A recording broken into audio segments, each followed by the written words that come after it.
Now, your Alaska Link weather for Juneau and Southeast. Good evening. We continue to show that we are still within those winter months with winter headlines that were issued. That came with winter weather advisories in place due to that accumulating snowfall, leading to some of that slippery travel. But what we are watching is that overnight temperatures are trying to push upwards, and that's what's going to cause for some changeover possible. We even note that that southeasterly push is what's going to become a bit more consistent, allowing for even some overnight low temperatures that are going to be trying to stay towards that freezing mark. But we're still noting that snowfall accumulation is ongoing with some of those concerns. So there's still some numbers on the board. Some of these spots are already starting to see that transition, especially from Sitka to the south, but still noting that even from Petersburg up through Haines, some of that snowfall accumulation is going to be ongoing into those morning hours.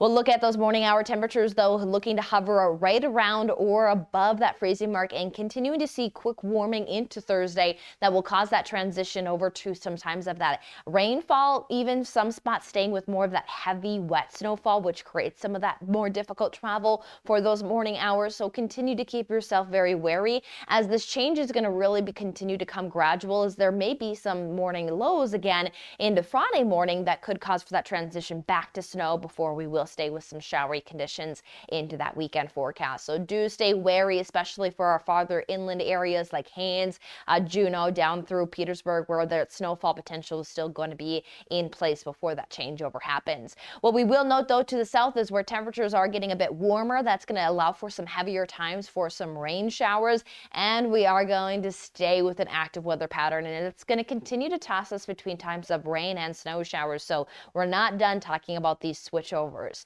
Now, here as we head into our Thursday, high tide will be just around 10:30 in the morning, and then again just before midnight. We'll note that we roll through the day as we'll continue to see some spots of some hit or miss areas of those rain and snow showers. And then here's the next river of moisture that is going to be in place. Again, south is going to stay warm enough to stay mostly rain showers, but those waves of snow showers do lift in, and then we'll have several more pushes of this moisture that's going to be taking us into the weekend. But with it coming out of the south, that's going to bring that warmer environment, and some of these areas are going to be staying with some mostly even rain showers. Now, as we look at the precipitation forecast, do note that like spots like Juneau, Haines, even Petersburg, they have some of those bigger numbers, but some of that is a snow equivalent. Areas, though, like Sitka and down through the south, they didn't have really much for snowfall potential, so these numbers are mostly rain shower accumulation. So that's some pretty heavy rainfall that can lead to some flooding concerns. So we're going to be top of mind of flooding potential, slick travels with snow showers, and those variable temperatures.